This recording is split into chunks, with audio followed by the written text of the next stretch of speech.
Hello children. आज हम पढ़ेंगे क्लास 7 की सोशल साइंस बुक का chapter number 4, new beginnings, cities and states. नई शुरुआत, नगर और राज्य की। इसमें जो ये श्लोक दिया गया है, ये जो दिया गया है पूरी लाइंस, ये कौटिल्य ने लिखी हैं, जिन्होंने अर्थशास्त्र लिखा था। कौटिल्य कौन थे? वो एक बहुत ही विद्वान और गंभीर चिंतक थे, जो कि व्यावहारिक और बहुत ही चतुर राजनीतिज्ञ थे। ठीक है, जिन्होंने नंदवंश का विनाश करने में और मगध साम्राज्य की स्थापना करने में बहुत ऐतिहासिक योगदान दिया। तो आपको पता चल गया होगा कि वो कितने महान थे। और जो अर्थशास्त्र बुक है हमारी इन द सेंस आपकी क्लास की अर्थशास्त्र नहीं, एक अर्थशास्त्र बुक है हमारी प्राचीन, वो कौटिल्य जी ने लिखी है। वो बहुत बड़ी और बहुत अच्छी किताब है, जो हमें मौर्य साम्राज्य का बहुत एक सटीक वर्णन देती है। तो जैसे इसमें लिखा गया है, मैं सेंटेंस थोड़ा जल्दी जल्दी पढ़ूंगा इंग्लिश में, और हिंदी आपको अच्छे से समझाऊंगा, क्योंकि चैप्टर बहुत बड़ा रहता है, फिर वीडियो बहुत बड़ी हो जाती है। The kingdom shall be protected by fortifying the capital and the town at the frontiers. राज्य की रक्षा राजधानी और उसके जो आस पास के नगर हैं उनको किलाबंद करके करनी चाहिए। किलाबंद मतलब एक तरह से उनके चारों तरफ दीवार खड़ी कर दो, और उनको, ताकि लोग आसानी से लोग अंदर बाहर उसमें ना आ जा सके। उसमें कहीं गेट लगाओ कि बस उसी में लोग वहीं को एंट्री हो सके। The land should not only be capable of sustaining the population but also outsider in times of calamities. अब जो भूमि है वो केवल जनसंख्या, वहाँ के जो लोग रह रहे हैं उनके पालन पोषण करने के लिए ही काफ़ी नहीं होनी चाहिए, बल्कि आपदा के समय में जो बाहर के लोग आके वहाँ रहें उनके लिए भी सहारा बन सके। It should be beautiful, being endowed with cultivable land, mines, timber forest, elephant forest and good pastures rich in cattle। तो यह जो भूमि है वो इतनी सुंदर होनी चाहिए कि उसमें उपजाऊ जमीन हो, खनिज हो, लकड़ी के जंगल हो, हाथियों वाले वन हो जहाँ हाथी रहते हों, और पशुओं से भरपूर अच्छे चरागाह हों। इसमें हाथी का जिक्र क्यों किया? क्योंकि उस टाइम में क्या, हाथियों पे बैठ के युद्ध लड़ते थे जो राजा महाराजा होते थे, इसलिए उन्होंने हाथी वाले वन कहा है कि हाथी होने चाहिए भाई, ताकि उन पर आराम से बैठ के युद्ध लड़ सकें वो। और उस समय भी जो हाथी थे, जो ये अभी अपना बंगाल का, असम का, बिहार का एरिया है, यहीं पे होते थे। इसीलिए इसको जो मगध एम्पायर है वहाँ का, मगध एम्पायर के बारे में आप पढ़ोगे अच्छे से आगे, इसलिए वो बहुत ज़्यादा फला फूला। चलो अभी वापस इस पे आते हैं। It should not depend only on rain for water. ये केवल वर्षा पर निर्भर नहीं होना चाहिए। It should have good roads and waterways. इसमें अच्छे सड़क मार्ग और जलमार्ग होने चाहिए। It should have a protective economy with a wide variety of commodities. यह एक फलदायी अर्थव्यवस्था होनी चाहिए जिसमें वस्तुओं की बहुत ज़्यादा विविधता हो। तो ये किसने बोला है? कौटिल्य ने अपने अर्थशास्त्र बुक में, जैसे मैंने आपको अर्थशास्त्र के बारे में बताया है। Now, ruins a major structure at Rajgarh, modern day Rajgir in Bihar, when it was the capital of the Magad महाजनपद। तो ये क्या है? राजगृह का एक प्रमुख संरचना के अवशेष हैं जो उस समय में मगध महाजनपद की राजधानी था, जो आप ये फोटो में देख रहे हैं। Now come to the big questions.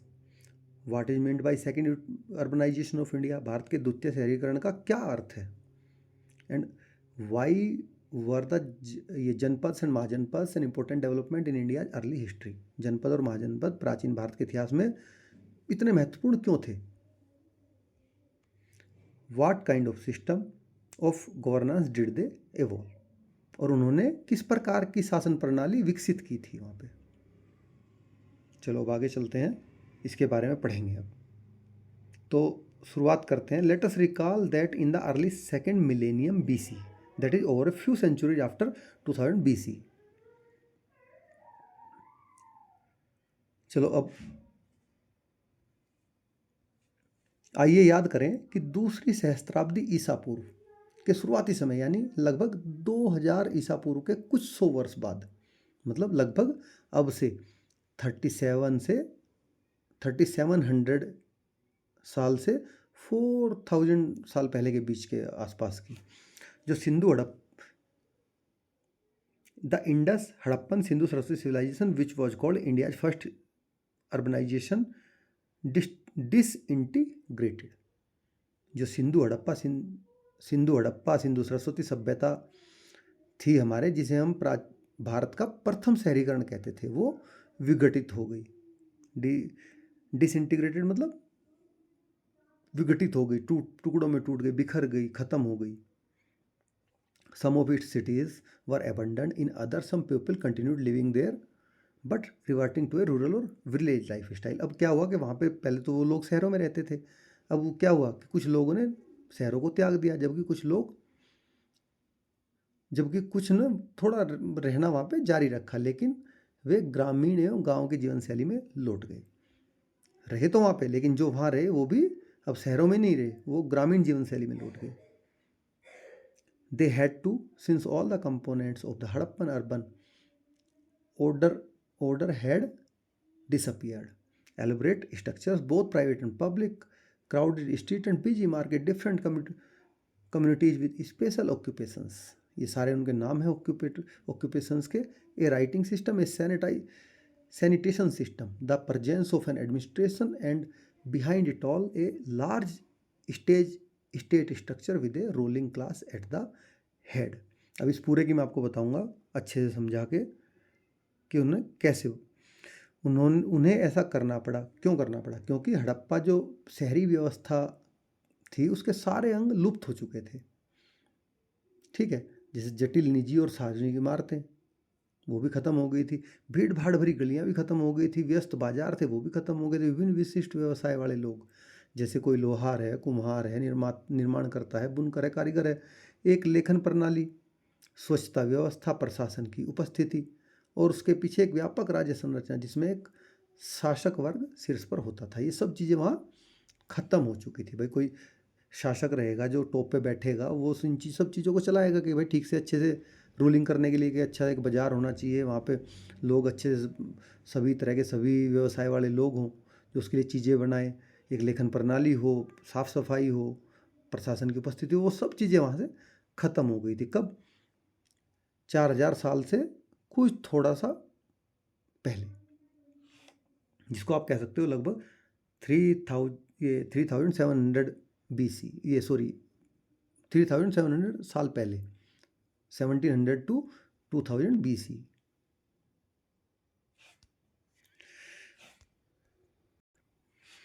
And for a whole millennium, urban life remained absent from India, through there may have been a few towns here and there in the North India।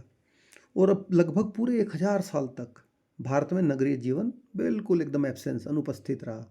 हालांकि उत्तर भारत में इधर उधर शायद कुछ नगर रहे हों, शायद, लेकिन पूरी तरह अर्बनाइजेशन भारत में ख़त्म हो गया। बस तब क्या आया? वैदिक काल जिसको बोलते हैं। वैदिक लोगों की अर्थव्यवस्था कैसी थी? ग्रामीण वो ग्रामीण थे, शहरी नहीं थे। और उत्तर वैदिक लोग भी ग्रामीण ही थे। उत्तर वैदिक में फिर तब अर्बनाइजेशन स्टार्ट हुआ, जब उत्तर वैदिक काल शुरू हुआ हमारा। तो जिसको आप धीरे धीरे आपको समझ में आएगा, आगे आप पढ़ेंगे कि कैसे हड़प्पा सभ्यता क्या थी, वैदिक सभ्यता क्या थी, उत्तर वैदिक लोग क्या थे, कैसे ये। अभी फिलहाल आपको बताया जा रहा कि दोबारा से, पहले आप पढ़ चुके हो ऑलरेडी हड़प्पा क्लास 6 में। अब ये बता रहे हैं कि दोबारा से अर्बनाइजेशन इंडिया में कैसे हुआ, नगरीकरण कैसे शुरू हुआ और कहाँ शुरू हुआ। ये गंगा के फर्टाइल प्लेन है, उपजाऊ मैदान, जिन्होंने महाजनपदों को विकसित होने और समृद्ध होने में सहायता दी है। Now indeed there were important regional cultures which we need not study here। वास्तव में वहाँ कुछ महत्वपूर्ण क्षेत्रीय संस्कृतियाँ थी जिनका अध्ययन हमें यहाँ नहीं करना है। Now come to then, in the first millennium BC, a vibrant new phase of urbanization began in the Ganga plains। फिर पहली सहस्त्राब्दी ईसा पूर्व में, पहली सहस्त्राब्दी ईसा पूर्व मतलब लगभग अब से 3000 साल पहले, तो शहरीकरण का एक नया और जीवंत चरण गंगा के मैदानों में, in Ganga plains, part of the Indus basin and neighbouring regions, gradually spreading to other parts of the subcontinent. Ganga के मैदानों में, सिंधु घाटी में और आसपास के जितने भी क्षेत्र थे उनमें शुरू हुआ, जो धीरे धीरे पूरे उपमहाद्वीप, सब कॉन्टिनेंट, मैंने पहले वीडियो में बताया है कि इंडिया को सब कॉन्टिनेंट क्यों बोलते हैं और सब कॉन्टिनेंट में कौन कौन सी कंट्री आती है। इंडियन, अगर हम इंडियन सब कॉन्टिनेंट की बात करते हैं तो उसमें कौन कौन सी कंट्री इंक्लूड हो जाती हैं, वो आपको मैंने लास्ट वीडियो में सब बता रखा है कि why we call the India to a subcontinent and which are the countries which involve in this subcontinent part of India. How do we know this? Many from mainly from two sources. अब हमें एक कैसे पता चला? इसके मुख्य रूप से दो स्रोत हैं, दो सोर्स हैं, archaeological excavations and that have confirm the existence of those ancient urban centres और ancient literature describing them. Late Vedic, Buddhist and Jain literatures are full of reference to these new urban centres. तो इसके हमारे पास, ये हमें पता कैसे चला? इसके दो स्रोत हैं हमारे पास में, ठीक है, जिसके पुरातात्विक खुदाई, जो कि आर्कियोलॉजिकल हमारे खुदाई करते हैं मिट्टी की, उसमें से पुरानी पुरानी चीज़ें निकालते हैं, उनसे पता करते हैं कि वहाँ प्राचीन नगरीय केंद्रों के अस्तित्व की थे या नहीं थे, उसकी पुष्टि की। और दूसरा प्राचीन साहित्य, जो हमारे प्राचीन साहित्य मतलब जो हमारे पूर्वज थे, जो प्राचीन लोग रहते थे, उन्होंने जो उस टाइम पे रचनाएं की हैं, किताबें लिखी हैं, ग्रंथ लिखे हैं, कविताएं लिखी हैं, या किसी ने, जैसे कौटिल्य जी ने अर्थशास्त्र लिखा था, उनसे उत्तर वैदिक बौद्ध और जैन साहित्य इन नए नगरीय केंद्रों का भरपूर उल्लेख करते हैं। तो उत्तर वैदिक काल में साहित्य लिखे गए उत्तर वैदिक साहित्य हो गए, जो बौद्ध मतलब जो बौद्ध लोगों ने लिखे, बौद्ध जो जैन लोगों ने लिखे, क्योंकि जैन और बौद्ध धर्म उसी समय में फले फूले थे, उपस्थित हुए थे। This new phase is often called India second urbanisation. इस नए चरण को अक्सर भारत का द्वितीय शहरीकरण कहा जाता है, which incidentally has continued right up today. जो गौर करने की बात है कि आज तक जारी है। Let us see how this phase emerge. अब आगे देखेंगे यह चरण कैसे उभरा, ठीक है। अब जनपद्स एंड महाजनपद्स, अब हम बात करेंगे। Towards the end of the second millennium BC, regional cultures gradually reorganized themselves in north India. तो दूसरी सहस्त्राब्दी, आज से लगभग 4000 साल पहले, दूसरी सहस्त्राब्दी ईसा पूर्व के अंत की ओर उत्तर भारत में क्षेत्रीय संस्कृतियां धीरे धीरे स्वयं को पुनः संगठित करने लग गई। जो लोकल कल्चर, वो जो रीजनल कल्चर्स थे, as people form clans or groups probably sharing a common language, common custom, each clan come to be associated with a territory or जनपद led by a राजा और रूलर। जब लोगों ने कुल या समूह बनाए जो संभवतः एक समान भाषा, रीति रिवाज साझा करते थे, तो प्रत्येक कुल या क्षेत्र या जो भी कुल मतलब जो भी एक लोगों ने कुल बनाए ना, समूह बनाए, वो कुल एक क्षेत्र या एक जनपद से जुड़ गया, और जिसकी जो अगुवाई थी वो कौन करता था? राजा करता था। Now janapada is a Sanskrit word which means where the people या जन हैव सेट फुट। जनपद एक संस्कृत का शब्द है जिसका अर्थ है जहां लोग, यानी कि जन, और पद मतलब पांव रखते हैं। That is have settled down, इसका मतलब जहां वे बस गए हैं, ये मतलब है जनपद का। जन मतलब लोग और पद मतलब पाँव, जहाँ लोग पाँव रखते हैं, जहाँ वे बस गए। तो आपको जनपद का समझ में आ गया होगा अच्छे से क्यों उन्होंने जनपद कहा था। Janapadas grew as trade network expanded and connected them. जनपदों का विकास हुआ जब व्यापारिक नेटवर्कों का विकास हुआ और उन्होंने एक दूसरे को जोड़ा। जनपद, भाई कोई भी सिटी होगी तभी तो वो डेवलप करेगी जब वहाँ पे इकोनॉमिकल एक्टिविटीज़ होंगी, उसके लिए आपस में एक दूसरे को इंटरकनेक्ट करना पड़ेगा इकोनॉमिकल एक्टिविटीज़ के लिए। तो इसलिए व्यापारिक नेटवर्क का विस्तार किया उन्होंने एक दूसरे को जोड़ने के लिए। बाय द 8th और 7th सेंचुरी BC, अब बात हो रही है 2700 से 2800 साल पहले की, अब से, दैट इज 8th और 7th centuries BC। Some of those early state had emerged together, the resulting bigger units were known as mahajanapada. अब 8वीं या 7वीं शताब्दी ईसा पूर्व तक जो कि उनके प्रारंभिक राज्य थे वे एकजुट हो गए, और उनके परिणाम स्वरूप अब जब वो एकजुट हुए तो बड़ी इकाई बनेगी, और बड़ी इकाई का नाम क्या क्या कहा गया, उसको महाजनपद कहा गया, जो बड़ी इकाई बनी।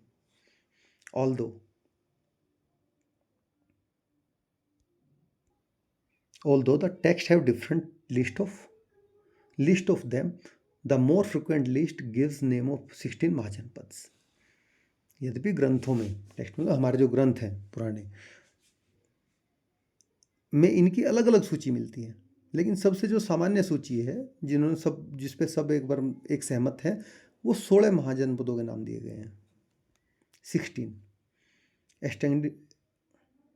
extending from Gandhar in the northwest to Ang in the east and to Ashmak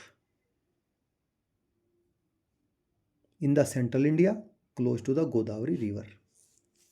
और सीधा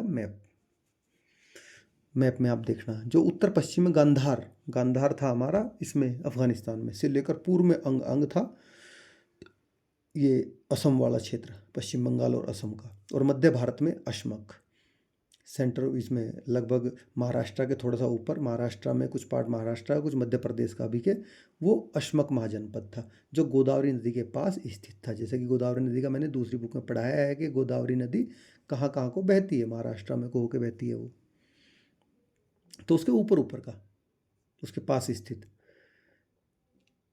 there may have been a few more along with some smaller janapadas continuing independently.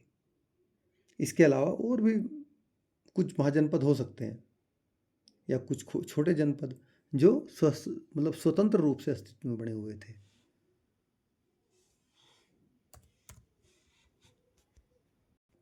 Now come to think about it. Notice how many of the Mahajanpads are concentrated in the Ganga plains।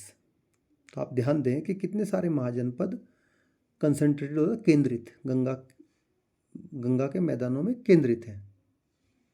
ठीक है, ये आपको दिखेगा आगे, उसमें आएगा, image है ये रही, देखो कितने सारे गंगा के मैदानों में बने हुए हैं।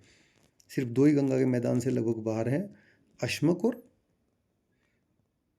ये अवंती, और इधर आपका गंधार हो गया। ठीक है, नाउ कम टू द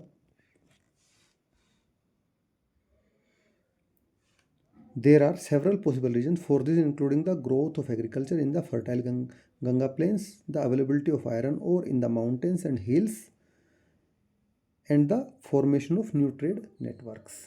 तो इसके कई संभावित कारण हो सकते हैं, जैसे कि गंगा के जो मैदान थे वो बहुत ज़्यादा उपजाऊ थे, अच्छे से बहुत ज़्यादा अच्छी खेती होती थी, पहाड़, और वहाँ के जो पहाड़ और पहाड़ियाँ आसपास की थी उनमें क्या था, लोह अयस्क उपलब्ध था, और नए व्यापारिक नेटवर्कों का निर्माण शामिल है। The most powerful of these new states were Magadha, Kosala, Vatsa and Avanti. अब इन राज्यों में भी जो सबसे शक्तिशाली राज्य थे वो कौन कौन से थे, मगध था, कौशल था, वत्स था और अवंती था। Looking at the map, can you identify there Capitals? Also how many can you match with Indian cities of today? देखो अब आपको क्या करना है, मानचित्र आप देखना है, चित्र जो मैंने नीचे दिखाया था, आप में कितनी भी राजधानी की पहचान कर सकते हैं, और साथ कितने नगर ऐसे हैं जो आज के भारतीय शहरों से जिनको आप जोड़ के देख सकते हैं कि हाँ भाई ये पुराने भारतीय शहर हैं।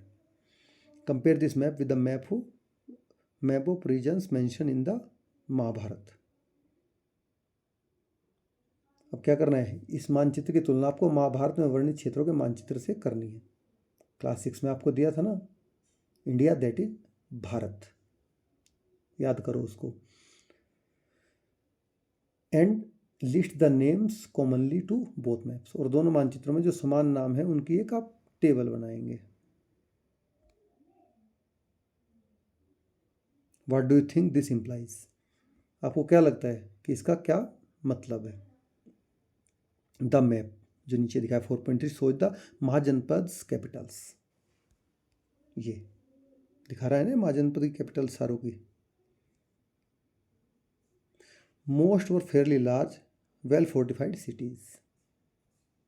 इसमें ज़्यादातर विशाल किलेबंद शहर थे जिनके चारों ओर क्या था, with a moat running outside the fortification as further defence. जिनके चारों तरफ जो मतलब मोट होता है खाई, रक्षात्मक खाई, गहरे गड्ढे खोद रखे थे, खाई बनी होती थी जिनके चारों तरफ उनकी रक्षा करने के लिए कि कोई अचानक से ऐसे आके ना घुस जाए घोड़े हाथी लेके। Often the gateways through the rampart walls would be deliberately kept narrow so guards may control the movement of people and goods entering or leaving the city।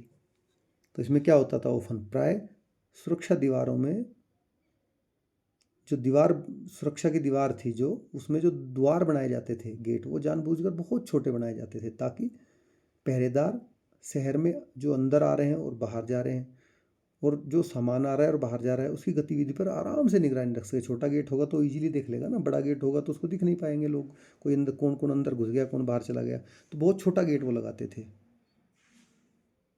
It is fascinating to note that most of those ancient capital continue to be living cities today, modern cities that are often 2500 years old। ये जानना बेहद रोमांचक है आपके लिए, बेहद रोमांचक है कि उन प्राचीन राजधानियों में से अधिकांश, बहुत सारी आज भी जीवित नगर हैं, आधुनिक शहर जो अक्सर मतलब 2500 साल पुराने हैं, 2500 साल पुराने हैं।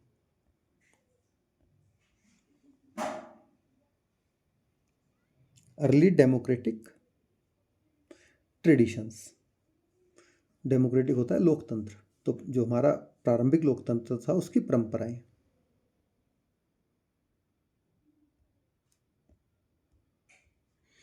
Each janapada had an assembly और काउंसिल कॉल्ड सभा और samiti where matters concerning the clan would be discuss. तो प्रत्येक जनपद में क्या होता था, एक सभा या परिषद होती थी, समिति, जिसको सभा या समिति कहा जाता था, जहां वंश या कुल से संबंधित विषयों पर चर्चा की जाती थी। Remember from the chapter on India's cultural roots that the word sabha and samiti first appear in the Vedas, India's most ancient text.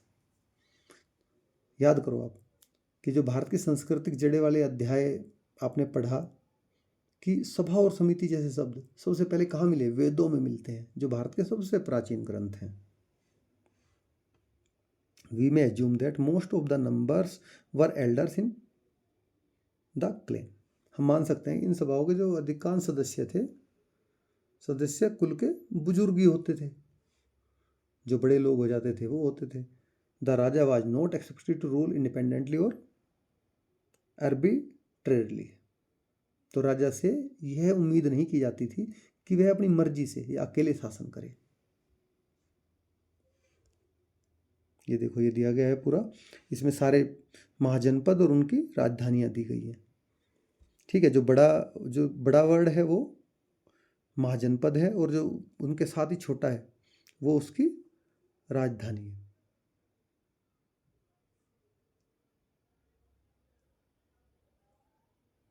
Now come to a good ruler was supposed to take the advice from those assemblies apart from the minister and administrators।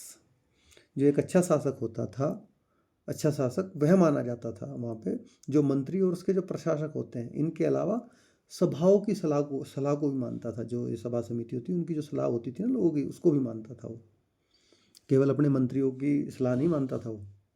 Indeed according to some text and incompetent ruler could be removed by the assembly. और real में, वास्तव में कुछ ग्रंथों के अनुसार एक अयोग्य शासक को सभा द्वारा पद से हटाया भी जा सकता था। Of course while such mentions are significant, it does not mean that this was an established law। Let us remember that the data we have for such remote periods is incomplete। अब बेशक ऐसे उल्लेख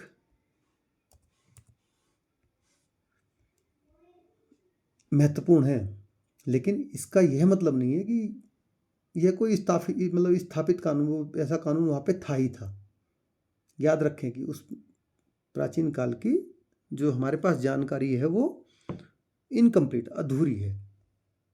तो इसलिए आप बिल्कुल surety से नहीं कह सकते कि ऐसा वहाँ पे कोई स्थापित कानून था कि बिल्कुल ऐसा होता ही होता था।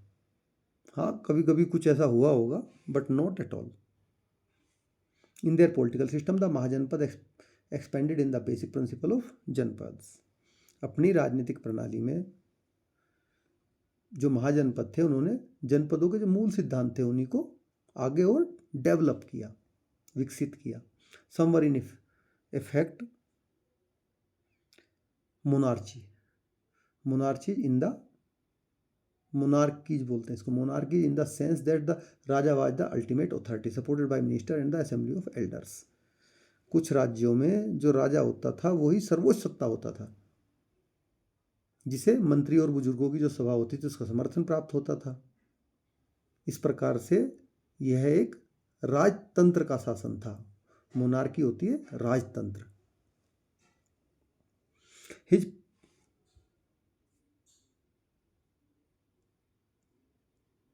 His position was hereditary in the sense that a Raja would usually be the son of the previous one. अब जो उसका पद था वो वंशानुगत होता था, यानी कि राजा का जो उत्तराधिकारी है सामान्यतः उसका पुत्र होता था। वंशानुगत बोलते हैं इसको कि वो वंशानुगत हो गया भाई, अब जो उसके बेटा होगा वही राजा बनेगा हमारा।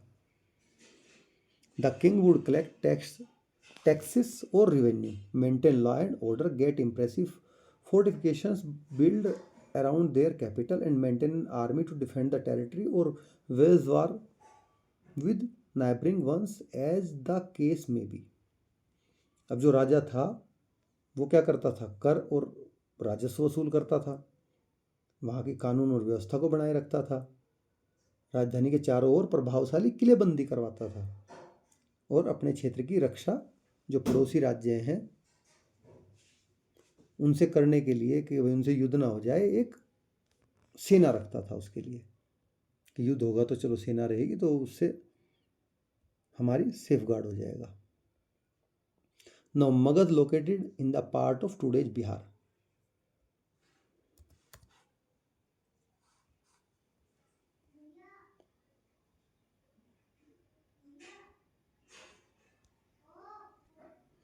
Kosal in the part of today Uttar Pradesh and Avanti in the part of today Madhya Pradesh were among the most powerful such states.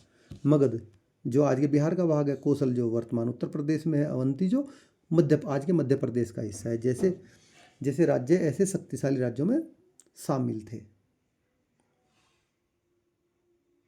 However, at least two mahajanapadas Vajji and neighbouring Malla had a different system.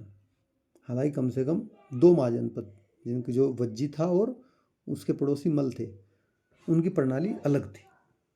The सभा और समिति had more power and took important decision through discussion and if necessary through vote. तो सभा और समिति क्या थी, उनको बहुत सारे अधिकार प्राप्त थे और वे चर्चाओं के जरिए जरूरत पड़ने पर वोटिंग भी करा लेते थे, जो अगर उनको इम्पोर्टेंट डिसीजन लेना होता था तो कोई। Surprisingly this included the selection of the raja. तो आश्चर्यजनक रूप से इसमें राजा का चयन भी शामिल था, वो राजा का भी चयन ऐसे ही करते थे। This means that those mahajanapadas which were called ganas or sangha were not monarchy. इसका अर्थ यह है कि वे महाजनपद जो गण या संघ कहलाते थे वे राजतंत्री नहीं थे, क्योंकि वो तो सिलेक्शन करते थे राजा का। Their functioning might be called democratic since members of the assembly were the ones to select the ruler and take major decisions.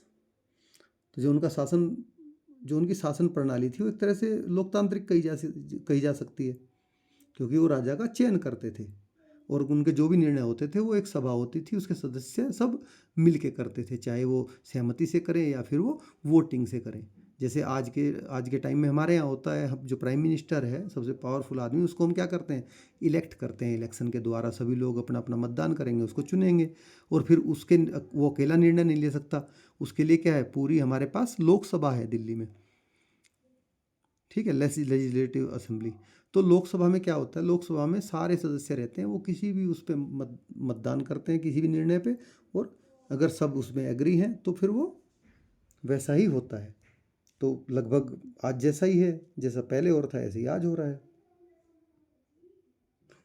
In fact scholars have often called them early republics as they are indeed one of the earliest such system in the world. तो विद्वानों, वास्तव में विद्वानों ने अक्सर उनको क्या कहा, प्रारंभिक गणराज्य कहा, क्योंकि वे संसार की सबसे पुरानी ऐसी प्रणालियों में से एक थे, ठीक है, जो राजा का इलेक्शन करते थे। मोर इनोवेशंस और नवाचार। The age of the janapadas and mahajanapadas was an age of profound change which would impact Indian civilisation until present times. जनपदों और महाजनपदों का युग गहरे परिवर्तनों का युग था, मतलब बहुत बड़े बड़े परिवर्तन हुए उस टाइम में, जिसका प्रभाव भारतीय जो हमारी सिविलाइजेशन है उस पर आज तक भी बना हुआ है। In the chapter India's cultural roots in grade 6 we saw the emergence of several new schools of thought, late Vedic, Buddhist, Jain in particular and their respective literatures। तो कक्षा 6 के जो भारत की सांस्कृतिक जड़ें हमने चैप्टर पढ़ा था, इसमें हमने कई नए विचार संप्रदायों का उदय देखा। कोई नए धर्म हुए, उनके विचार अलग थे, तो तभी तो ये नए संप्रदाय बने, विशेष रूप से उत्तर वैदिक, बौद्ध और जैन, और उनके संबंधित साहित्य जो उन्होंने लिखे। Those schools disseminated their teachings and literature through scholars, monks and nuns traveling across India or people undertaking pilgrimages।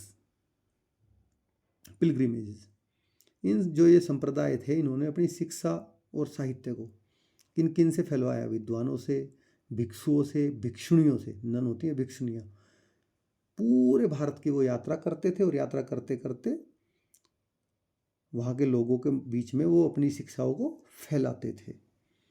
Indian art also underwent a renewal, it will blossom in the age of empires.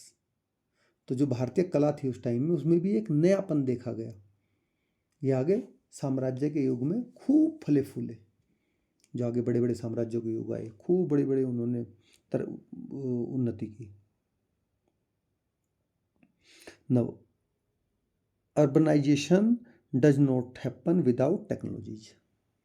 अब शहरीकरण तकनीकों के बिना तो हो नहीं सकता था, कुछ तो उसके लिए टेक्निक चाहिए थी। Let us remember that the Harappan civilisation mastered copper and bronze metallurgy. अब याद रखें कि जो आपने पढ़ा था लास्ट ईयर में भी, कि जो हड़प्पा सभ्यता थी वो तांबे और कांसे के धातु कर्म में उस धातु से सामान बनाने की तकनीक में बहुत निपुण थे वो। Now in this second urbanization, a major shift in technology involved in iron metallurgy। अभी क्या है, कांसे और कॉपर से किस पे आ गई टेक्नोलॉजी, आयरन मेटलर्जी पे आ गई। अब दूसरे शहरीकरण के दौर में तकनीक में जो सबसे बड़ा बदलाव हुआ वो आयरन मेटलर्जी का था, कि लोहे के धातु कर्म की तकनीक का आगमन। In several regions of India, the techniques of existing and shaping iron were actually preferred from the early 2nd millennium BC। Bharat के अनेक क्षेत्रों में लोहे को निकालने, आकार देने की जो तकनीक थी, वो दूसरी सहस्त्राब्दी ईसा पूर्व के आरंभ से ही विकसित हो चुकी थी। But it took a few centuries for iron to become a part of the daily life. लेकिन लोहे को रोजमर्रा के जीवन का हिस्सा बनने में कुछ शताब्दियाँ लगी। अब कोई भी नई चीज़ आती है, कुछ समय तो उसको लगता ही है, और कुछ लोग जल्दी से उसको नई चीज़ को अडोप्ट करते भी नहीं हैं, धीरे धीरे अडोप्ट करते हैं, तो it takes time. By the late 2nd millennium BC, iron tools had become widespread, facilitating agriculture on a bigger scale. अब जो दूसरी सहस्त्राब्दी ईसा पूर्व के अंत तक लोहे के जो उपकरण थे वो बहुत बड़े पैमाने पे उपयोग में आ गए थे, जिससे कि बड़े पैमाने पर अब खेती करना संभव हो गया। क्योंकि जो गंगा के प्लेन्स हैं उनमें मिट्टी क्या है कि घने जंगल थे, मिट्टी वहाँ की कछारी, बहुत कठोर मिट्टी थी। तो वो पहले क्या, उनके फाल जो लोहे के फाल थे लकड़ी के थे या कॉपर के थे, तो कॉपर भी सॉफ्ट होता है और लकड़ी भी टूट जाती है, ज़्यादा दबाव पड़ेगा तो वो क्या है, उस ज़मीन को जोत नहीं पाते, प्लो नहीं कर पाते थे। अब जब लोहे के फाल बने, लोहे का चीज़ यूज में आने लग गए, लोहे तो बहुत स्ट्रॉन्ग होता है, तो वो क्या, उस ज़मीन को उसने, पेड़ों को भी काट के साफ़ किया लोहे ने, लोहे से लोगों ने, लोहे के हथियारों से, और उस ज़मीन को भी प्लो करके वहाँ पे खेती करना स्टार्ट किया। ऐसे ऐसे करके फिर वो, इसलिए कह रहे हैं कि अब जो नए अर्बनाइजेशन की जो टेक्निक थी, वो लोहे का आगमन था, कि लोहे का यूज उन्होंने शुरू किया और नए अर्बनाइजेशन का प्रारंभ किया। Iron also made better weapons that bronze lighter and sharper, swords, spears, arrows, shield etcetera. अब जो लोहा है वो कांसे की तुलना में हल्के और तेज हथियार, लोहे से, कांसे, जो कांसा होता है, कांसा भारी हो जाता है, आप कभी देखना कांसे को, अभी भी मिलता है, उस उसकी तुलना में लोहे के जो हथियार थे वो हल्के बनाए जा सकते थे, जैसे तलवार, भाले, तीर, ढाल आदि।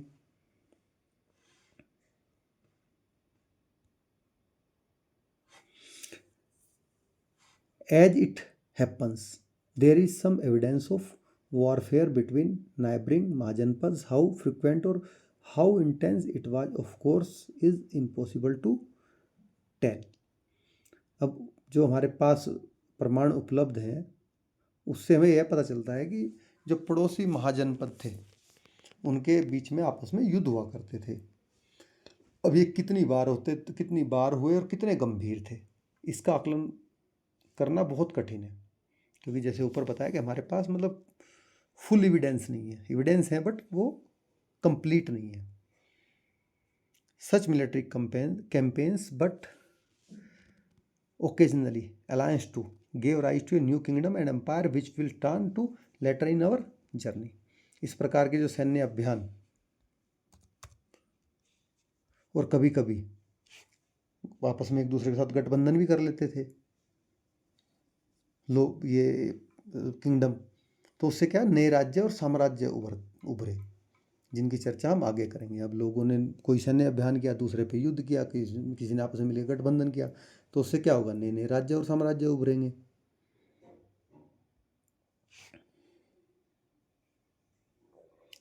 Another innovation was the first use of coin in India made necessary by growing trade. अब एक और जो इनोवेशन था, नवाचार था, भारत में सिक्कों का पहला उपयोग था।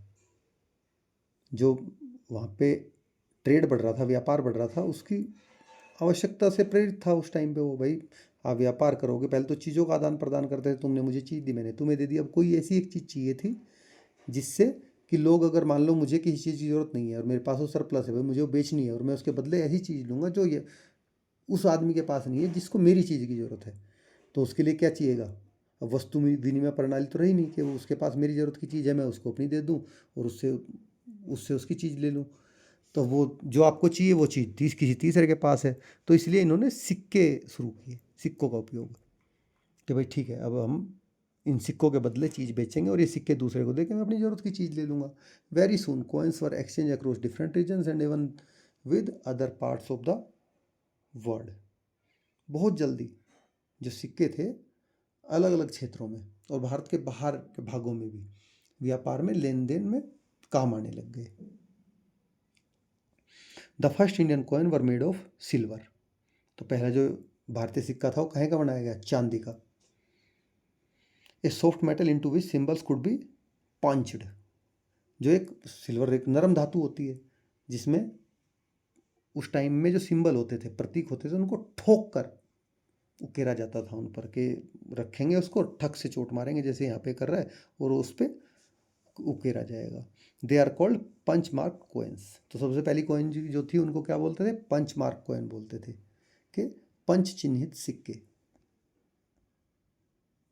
Letter coins of copper, gold and other metals were also made. बाद में तांबे की, सोने की और किसी भी अलग अलग धातुओं के भी सिक्के बनाए जाने लगे, बट जो सबसे पहले सिक्का बनाया वो किसका बनाया गया, सिल्वर का। जनरली ये mahajanapada issued its own coin, but coins from neighbouring regions were used as well as exchanging trade. अब जनरली सामान्यतः हर एक महाजनपद ने अपने सिक्के जारी कर, हर एक महाजनपद अपने सिक्के जारी करता था, लेकिन वो ऐसा नहीं कि अपने अपने सिक्के यूज करता था। जो आस पड़ोस में महाजनपद हैं उनके भी सिक्कों को वो उपयोग में लेता था और व्यापार में उनसे एक दूसरे से आदान प्रदान वो करते थे सिक्कों से ही।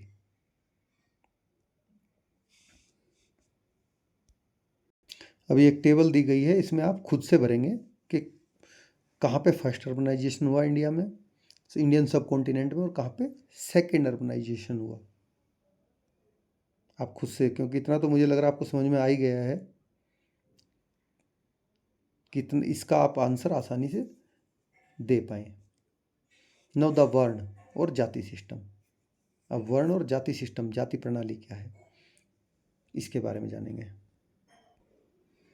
We saw earlier how human societies grow more complex with the rise of civilization. हमने पहले भी देखा है कि जैसे जैसे सभ्यता का विकास हुआ, मानव समाज और अधिक जटिल होता चला गया, कॉम्प्लेक्स होता चला गया जो समाज था हमारा। Whenever this happens, a society organizes itself in several groups based on class, occupation और some other criteria। जब भी ऐसा होता है तो समाज क्या करता है, स्वयं को किसी वर्ग में, पेशे में या किसी अन्य कोई और वो उसका मापदंड चुन लेता है। उसके आधार पर लोगों को कई अलग अलग समूहों में संगठित करता है।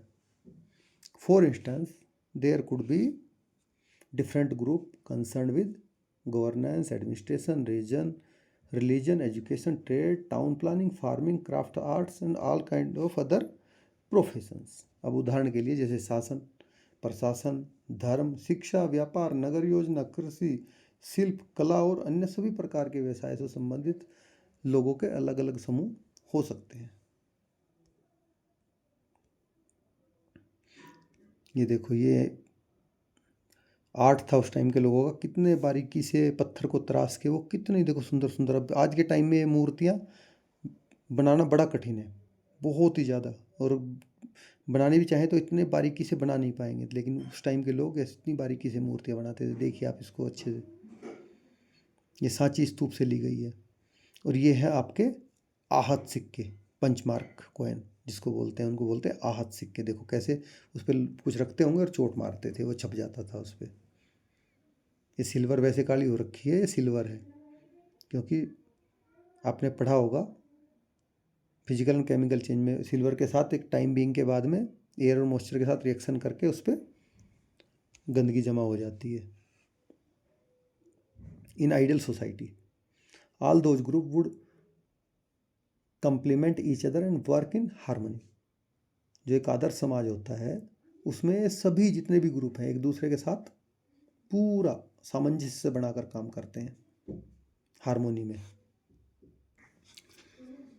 But most of the time the divisions also lead to inequalities. Some group acquire more wealth, power and influence than others. लेकिन काफ़ी समय ये जो विभाजन थे असमानताओं को भी जन्म देते थे। कुछ समूह दूसरों की तुलना में ज़्यादा पैसा, ज़्यादा पावर और ज़्यादा इन्फ्लुएंस, प्रभाव प्राप्त कर लेते हैं। In other words, while equality is an ideal that human societies have often aspired to, very few if any have ever achieved it। अब दूसरे शब्दों में कहें तो समानता एक ऐसा आदर्श है जिसकी कामना मानव समाज कई बार करता तो है, पर बहुत कम ही समाज इसे वास्तव में प्राप्त कर पाते हैं। कल्पना तो करते हैं इसकी, कामना तो करते हैं कि हम ठीक है एक आइडल आदर्श समानता के समाज की स्थापना करेंगे, लेकिन ऐसा वास्तव में हो नहीं पाता है। In India the society was organize in a two fold system. भारत में समाज जो है वो दोहरी प्रणाली में संगठित किया गया। अब उसको आगे जानोगे कैसे। वन कैटेगरी वाज जाति, दोहरी प्रणाली मतलब दो प्रणालियों में, एक था उनमें जाति, एक group of community of people with a specific professional occupation closely tied to their livelihood. तो एक श्रेणी तो थी जाति, एक ऐसा समूह या समुदाय जिसकी आजीविका किसी विशेष पेशे से जुड़ी होती थी, वो कुछ स्पेशल प्रोफेशन करते थे, ऑक्यूपेशन उससे जुड़ी हुई थी। The skills that defined a particular jati, for instance skill in agriculture, metallurgy, commerce और any craft was generally transmitted from generation to generation. अब जो किसी भी जाति को परिभाषित करने वाली उसके कौशल होते थे, जैसे कि वो खेती करते हों, धातु का शिल्प का काम करते हों, कि मेटलर्जी का, ट्रेड करते हों या किसी उनकी शिल्प में कोई दक्षता हो। आमतौर पर एक पीढ़ी से दूसरी पीढ़ी में ये चीज़ें हस्तांतरित होती रहती थी, मतलब ट्रांसमिट होती रहती थी।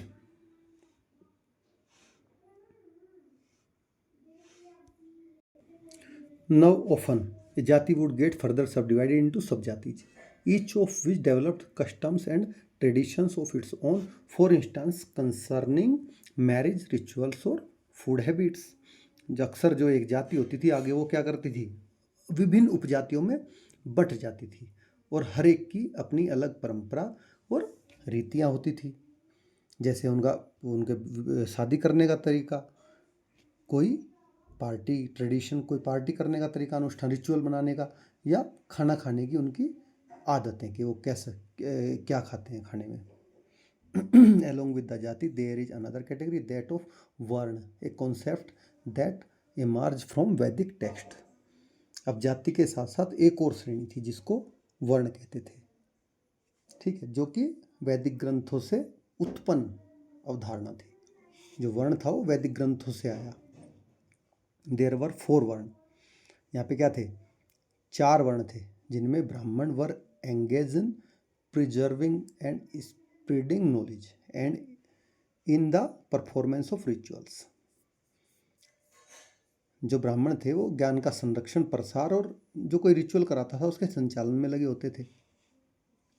Kshatriyas were expected to defend the society and the land and to engage in warfare if necessary. जो क्षत्रिय समाज था, देखो पहला ब्राह्मण समाज हो गया, दूसरा क्षत्रिय समाज हो गया। जो क्षत्रिय थे उनमें उस समाज की भूमि की रक्षा करते थे, जरूरत होने पर लड़ाई करते थे। अब वैश्य आ गए। Vaishyas were suppose to increase the society's wealth through occupations of trade, business और एग्रीकल्चर। अब जो वैश्य थे उनको क्या काम सौंपा गया कि तुम भाई व्यापार करो, कारोबार को आगे बढ़ाओ और कृषि खेती करके समाज की संपत्ति को बढ़ावा दो। फाइनली शूद्र वर द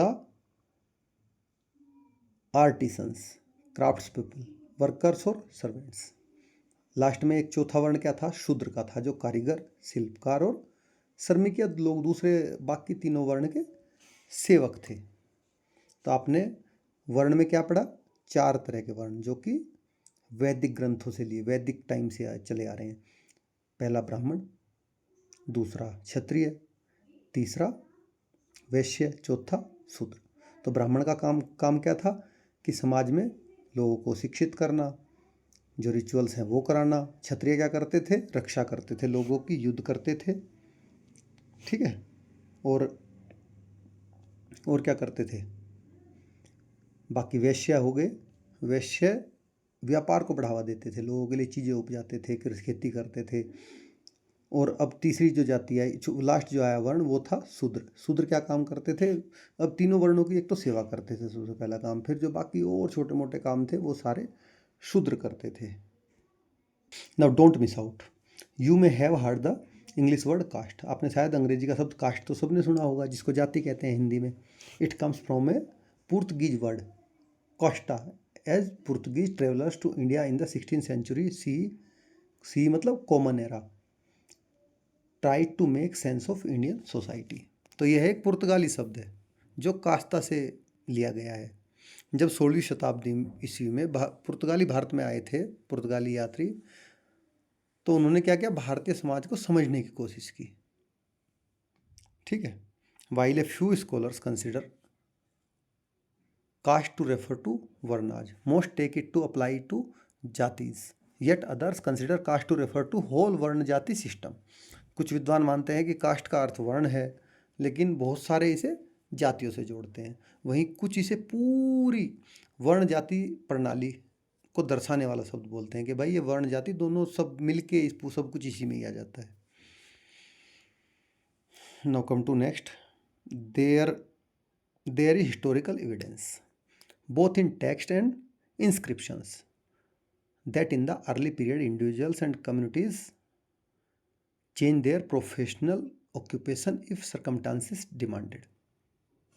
अब जो हमारे पास ग्रंथ हैं और अभिलेख हैं हिस्टोरिकल एविडेंस में, दोनों में ऐसे बहुत सारे ऐतिहासिक प्रमाण हैं जिससे कि प्रारंभिक काल में जो व्यक्ति और समुदाय थे वे जरूरत पड़ने पर अपने पेशे को बदल लेते थे।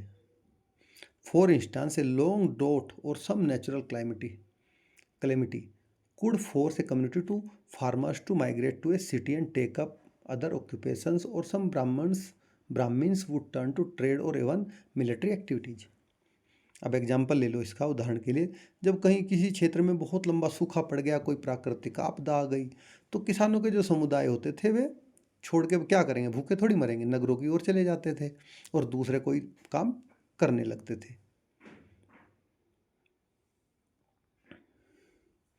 या कुछ जो ब्राह्मण थे वो व्यापार कर लेते थे या कोई सैन्य कार्य भी की तरफ भी मुड़ जाते थे। तो ऐसे कई कई सारी चीज़ें थी जो उनको अपना काम, अपना पेशा, अपना काम छोड़ने के लिए मजबूर कर देती थी, क्योंकि उस टाइम में इतना तो होता नहीं था कि लोग पैसा इकट्ठा कर लें, भाई उसको आप ठीक है बुरा वक्त आए बुरे वक्त में खा लोगे, ऐसा तो उस टाइम में था नहीं। उस टाइम तो यही था कि आप उगाओ और खाओ। अब उसमें बेचारे में बाढ़ आ गई, सूखा पड़ गया, तो वो क्या खाएगा, वो छोड़ के चल देगा गांव को, शहर की तरफ। अब जाके वहाँ दूसरा कोई काम देखेगा जो वो कर पाएगा, तो इसलिए उसका पूरा का पूरा सिस्टम ही चेंज हो जाता था। Now come to next, this complex system structured Indian society organize its activities including economic ones and therefore give it some stability. अब ये जो जटिल कॉम्प्लेक्स भारतीय समाज की जो प्रणाली को एक ढांचा देती थी, उसकी गतिविधियाँ, विशेषकर आर्थिक को, उसकी गतिविधि जैसे कि स्पेशल मतलब आर्थिक को संगठित करती थी और इस तरह से समाज को कुछ हद तक स्थिरता भी प्रदान करती थी। भाई सब अपने अपने काम में लगे हुए हैं, अच्छे से कर रहे हैं, तो ये क्या है, पूरे जो समाज है उसको एक स्थिरता प्रदान करेगी कि हर किसी को पता है कि मुझे क्या करना है। In the time however the system became rigid and led to inequalities and discrimination toward the lower jatis or some communities excluded from the वर्ण जाति सिस्टम। हालांकि जैसे जैसे समय बीता ये जो प्रणाली थी वो और ज़्यादा कठोर होती चली गई। इससे क्या हुआ कि जो छोटी जाति या वर्ण जाति व्यवस्था से बाहर की कुछ जातियाँ थी, उनके प्रति लोगों में भेदभाव और असमानता को जन्म देने लग गई। This process will study in a higher grade. अब इस प्रक्रिया को हम आगे बड़ी कक्षा में पढ़ेंगे। द वर्ण jati system has had a deep impact on Indian society and generation of scholars have study it's countless aspects. अब जो वर्ण जाति व्यवस्था थी, इसने भारतीय समाज पर बहुत गहरा प्रभाव डाला और जैसे जैसे पीढ़ियां दर पीढ़ी विद्वानों की बदलती गई, उन्होंने इसकी बहुत सारी अनगिनत विशेषताओं का अध्ययन किया।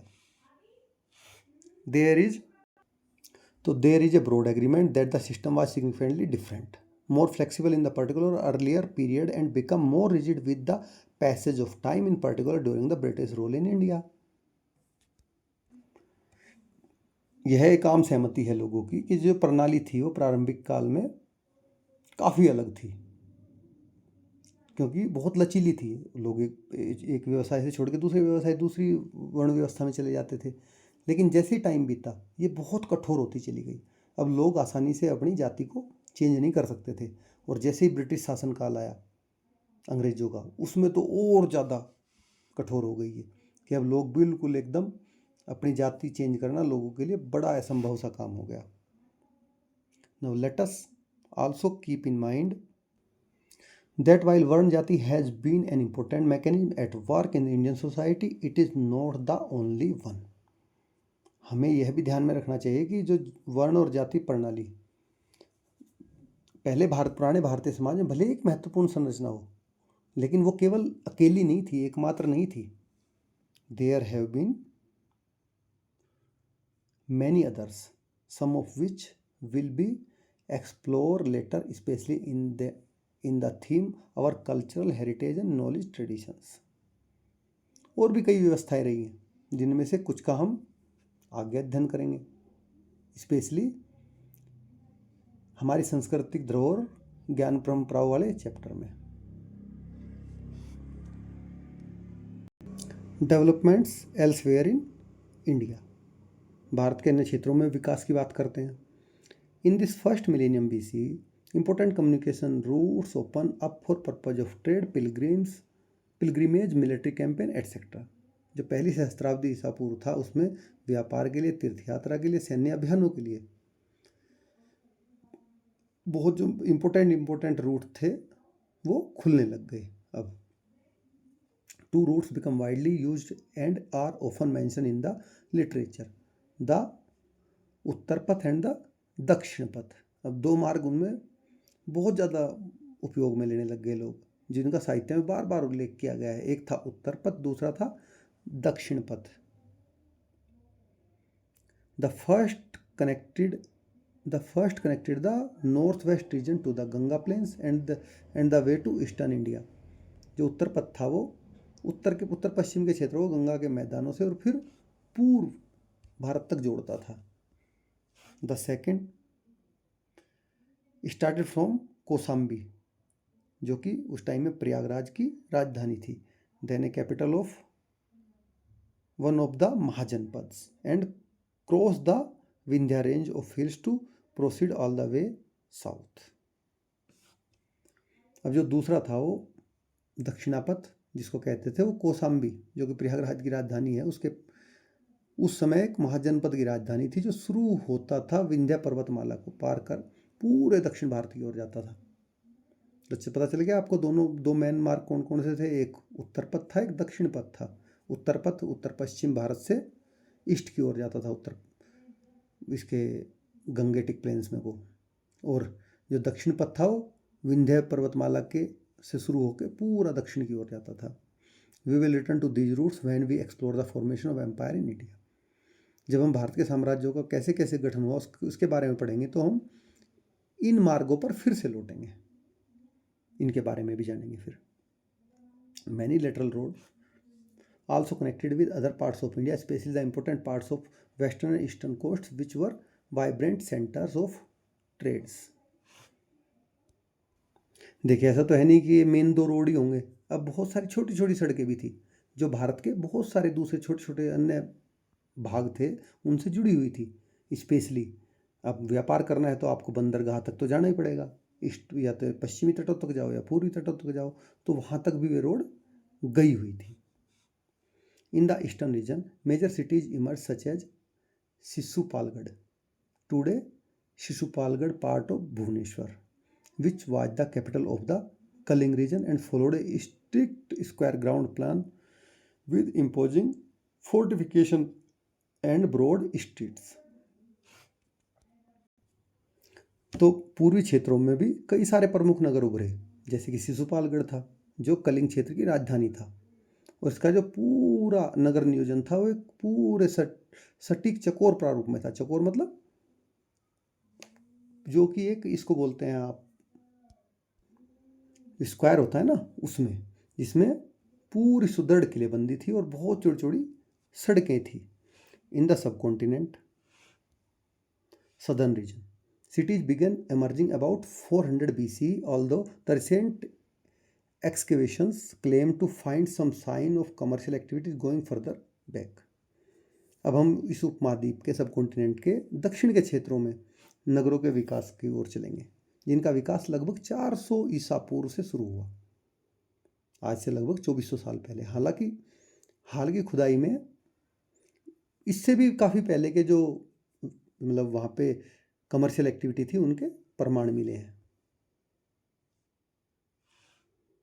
Around this time 3 kingdoms emerge, the Cholas, the Chola, Chera and Pandey.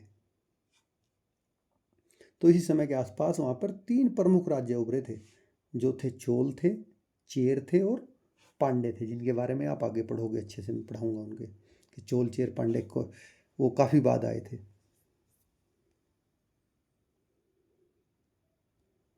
Now come to next, Apart from archaeological evidence, the most ancient Tamil literature mention those kingdoms and several of their kings.